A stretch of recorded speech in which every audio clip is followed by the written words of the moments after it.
Assalamualaikum warahmatullahi wabarakatuh. Alhamdulillah. Alhamdulillahilladzi anzalal furqana lil alamin basyira wa nadhira. Asyhadu an la ilaha illallah wahdahu la syarikalah wa asyhadu anna Muhammadan abduhu wa rasuluhul mab'utsul ladzi anzala alaina bi anwa'in na'ami midrara amma ba'd.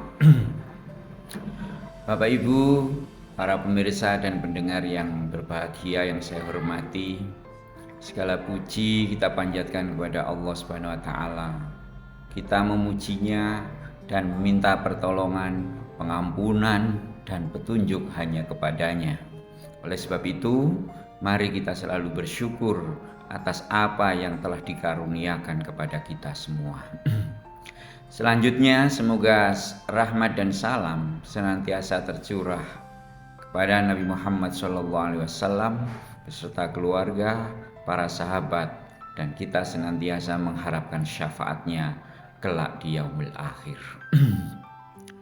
Bapak, Ibu, pemirsa dan pendengar yang saya hormati, bulan suci Ramadan adalah bulan yang sangat istimewa. Puasa yang kita kerjakan sebagai orang beriman dan merupakan perintah Allah banyak sekali keutamaannya. Di samping itu, ada pula puasa yang dianjurkan dikerjakan selain bulan Ramadan yang hukumnya sunnah seperti puasa hari Senin dan Kamis, puasa Ayyamul Bid, puasa Daud dan lain-lainnya. Ibadah puasa merupakan salah satu ibadah yang penting bagi kaum muslimin di seluruh dunia. Puasa itu menahan dari makan dan minum, menahan hawa nafsu, dan merupakan bagian dari ketaatan seorang hamba kepada Sang Khalik Maha Pencipta Allah Subhanahu wa taala. Puasa sebagai ibadah yang dianjurkan dalam agama Islam menjadi sarana untuk mendekatkan diri kepada Allah Subhanahu wa taala. Namun perlu diketahui tidak semua hari diperbolehkan berpuasa. Umat Islam perlu tahu ada jenis puasa yang diharamkan agar tidak melakukan ibadah yang justru bertentangan dengan tuntunan agama. Mengetahui kapan waktu yang diharamkan berpuasa menjadi penting agar puasa tetap sah dan tidak melanggar syariat. Bapak Ibu pemirsa dan pendengar yang berbahagia, selanjutnya mari kita bahas satu persatu Bapak Ibu. Yang pertama, Hari Raya Idul Fitri. Hari Raya Idul Fitri adalah hari raya besar bagi umat Islam yang penuh dengan kebahagiaan. Tanggal 1 Syawal ditetapkan sebagai hari raya umat Islam. Hari kemenangan yang harus dirayakan dengan bergembira. Idul Fitri merupakan hari kemenangan bagi seluruh umat muslim di dunia setelah selama 1 bulan penuh menjalankan puasa. Syariat Islam telah mengatur bahwa pada hari itu tidak diperkenankan seseorang untuk berpuasa. Melaksanakan puasa di hari raya Idul Fitri merupakan amalan yang tidak disyariatkan. Hari Raya Idul Fitri dinilai sebagai hari kemenangan dan kegembiraan, di mana umat Islam dianjurkan untuk menyambutnya dengan penuh rasa syukur dan kenikmatan. Meskipun dan andaikan tidak ada sesuatu yang bisa dimakan, paling tidak seseorang harus membatalkan puasanya atau tidak berniat puasa. Puasa yang dilaksanakan pada Hari Raya Idul Fitri ini merupakan puasa yang haram hukumnya. Jelas tidak diperbolehkan puasa pada hari itu. Hari itu adalah momen khusus yang disediakan Allah Subhanahu wa taala untuk umat Islam sebagai waktu berbuka setelah menjalani ibadah selama sebulan. Dan di Indonesia hal ini menjadi tradisi untuk melaksanakan halal bihalal dan silaturahmi. Ada sebuah hadis yang melarang berpuasa tanggal 1 Syawal. Hadani yaumani naha Rasulullah sallallahu alaihi wasallam an siyamihima yaumu fitrikum min siyamikum wa yaumul akharu ta'kuluna fihi min nuskikum. Pada kedua hari Nabi SAW melarang orang untuk berpuasa, yaitu pada hari raya Idul Fitri sudah Ramadan dan hari raya Idul Adha sesudah wukuf di Arafah. Yang kedua, puasa pada hari raya Idul Adha. Idul Adha termasuk dalam 2 hari raya yang dilarang untuk berpuasa. Setiap tanggal 10 Dzulhijjah umat Islam di seluruh dunia merayakan Idul Adha. Perayaan itu dilakukan dengan cara melaksanakan sholat id dan disunahkan untuk menyembelih hewan kurban dan menyantapnya. Dengan begitu, berpuasa di hari itu tidak menambah keimanan, justru berdosa. Hari itu diharamkan berpuasa dan umat Islam disunahkan menyembelih hewan kurban dan membagikannya kepada fakir miskin, kerabat dan keluarga. Semua orang diharapkan bisa ikut melaksanakan kegembiraan dengan menyantap hewan kurban itu dan merayakan hari besar. Hari itu disediakan oleh Allah Subhanahu wa taala sebagai kesempatan untuk menikmati daging kurban. Di samping itu, hari raya Idul Adha juga menjadi momen untuk memperingati sejarah ketaatan Nabi Ibrahim alaihissalam saat menjalankan perintah Allah Subhanahu wa taala untuk mengorbankan putranya. Yang ketiga, Bapak Ibu, hari Tasyrik. Hari Tasyrik adalah hari-hari yang dikhususkan untuk makan, minum dan mengingat Allah Subhanahu wa taala. Hari itu jatuh tanggal 11, 12 dan 13 Dzulhijjah, yaitu setelah pelaksanaan Idul Adha. Dalam ajaran Islam, hari Tasyrik menjadi waktu yang diharamkan berpuasa. Sebagaimana sabda Rasul, hari-hari Tasyrik adalah hari untuk makan, minum dan berzikir kepada Allah Subhanahu wa taala. Hadis riwayat Muslim. Ketiga hari itu dianggap istimewa dalam Islam karena umat Islam masih diberi kesempatan dan diperbolehkan untuk menyembelih hewan kurbannya. Penyebutan Tasyrik sendiri dikarenakan pada hari-hari itu daging kurban sedang dijemur untuk didendeng.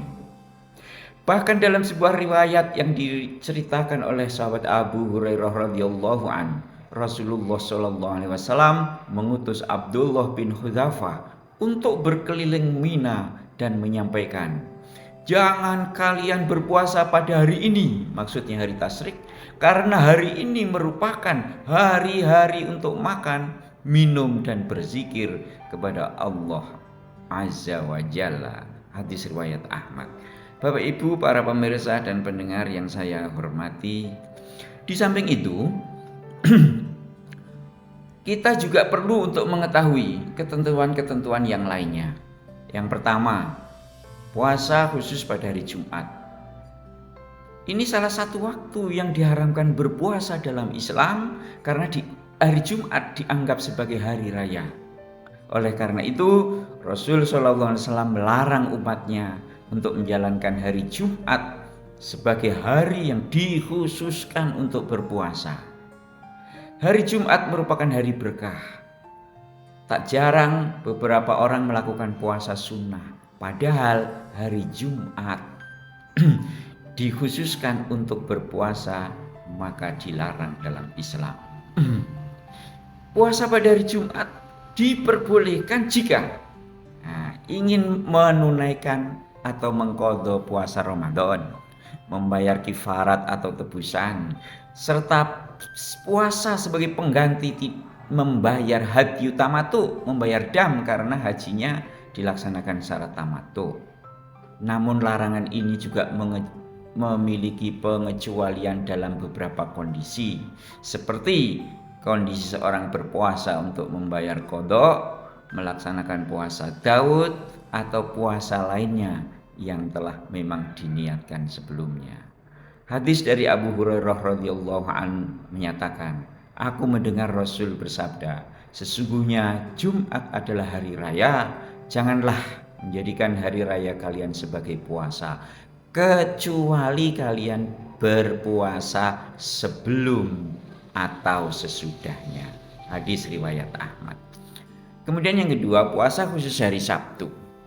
Selain hari Jumat, hari Sabtu juga menjadi waktu kita dilarang berpuasa. Sebab ini merupakan rutinitas orang-orang Yahudi. Maka Rasul melarang kita melaksanakan puasa hari Sabtu kecuali jika sedang melaksanakan puasa wajib di bulan Ramadan atau mengqadha puasa dan puasa yang dilaksanakan sebelum dan sesudah hari Sabtu itu, atau juga untuk membayar nazar. Yang ketiga, Bapak Ibu semuanya, hari yang meragukan yang dikenal dengan nama Yaum Asyak, itu puasa yang dilakukan saat masih ada keraguan apakah bulan Ramadan telah mulai atau belum. Itu. Maka di sini salah satu peran penting pemerintah atau otoritas terkait dalam Islam yaitu memastikan dan mengumumkan tanggal pasti dimulainya bulan Ramadan pada masyarakat. Hari Syak merupakan hari di mana puasa diharamkan untuk dilaksanakan, yaitu tanggal 30 Sya'ban, hasil penggenapan bulan Sya'ban karena hilal belum terlihat, baik karena mendung, karena cuaca yang kurang baik. Atas ketidakkejelasan itu dinamakanlah menjadi Syak. Salah satu hadis yang menjadi dasar larangannya adalah man shoma yauma syakki faqad asa Abul Qasimi sallallahu alaihi wasallam. Siapa yang berpuasa pada hari Syak, maka ia telah bermaksiat kepada Abul Qasim atau Nabi Muhammad sallallahu alaihi wasallam. Yang keempat, puasa sepanjang tahun. Dijelaskan dalam kitab Fiqhus Sunnah karya Sayyid Sabiq, berpuasa sepanjang tahun termasuk hari-hari yang dilarang oleh agama berdasarkan sabda Rasul. Tidak sah puasa orang yang berpuasa sepanjang tahun. Namun apabila seorang berniat puasa sepanjang tahun, tapi hari raya Idul Fitri, hari raya Idul Adha, serta hari-hari tasyrik tidak berpuasa, maka seperti ini hukumnya menjadi tidak makruh jika memang sanggup untuk melaksanakannya. Kemudian yang kelima, Bapak Ibu, puasa bagi wanita yang haid dan nifas. Salah satu puasa yang diharamkan adalah wanita yang sedang haid dan nifas. Tapi wanita yang mengalami haid dan nifas juga harus mengganti atau mengqadha puasa wajib yang tidak dijalankan pada bulan Ramadan dengan puasa pada hari-hari di luar Ramadan. Dan yang keenam, perlu kita ketahui puasa dengan keyakinan yang salah. Ini bertentangan dengan ajaran Islam. Sebagai puasa dengan keyakinan yang batil dan tidak sesuai dengan prinsip-prinsip Islam. Seperti puasa untuk menyembah berhala.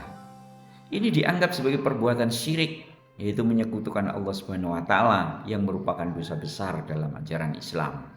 Kemudian yang kedua, puasa dengan maksud untuk meminta kepada selain Allah Subhanahu wa taala. Ini juga dianggap sebagai keyakinan yang batil, dilarang dan diharamkan.